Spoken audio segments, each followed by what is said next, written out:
Ассаламу алейкум.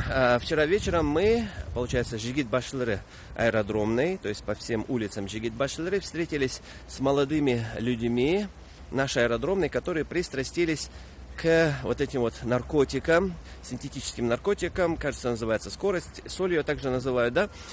Поговорили с ними, поговорили с их родителями, объяснили, разъяснили о вреде этих наркотиков.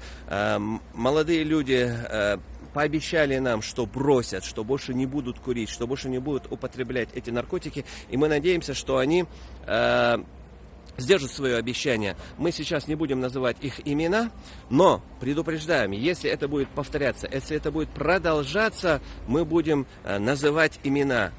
Кто наркоман, для того, чтобы мы, наши дети, наши молодые люди, обезопасить их от этих наркоманов. Понимаете, да? В свое время мы потеряли очень много наших близких. Многие из нас потеряли своих братьев из-за этих наркотиков, из-за таких наркотиков. И сейчас мы не хотим, чтобы это продолжалось. Мы не хотим терять своих детей, своих братьев. Поэтому мы будем прилагать максимум усилий для того, чтобы искоренить наркоманию из наших улиц. Особенности это касается распространителей. Мы будем жестко с ними бороться, с привлечением, конечно же, государственных органов и так далее. Молодые люди пообещали нам, что бросят. Мы надеемся, что они сдержат свое обещание. Еще раз хотим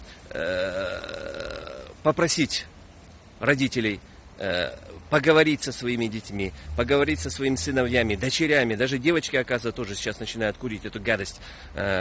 Предупредить их о вреде этой наркомании, о вреде этих веществ.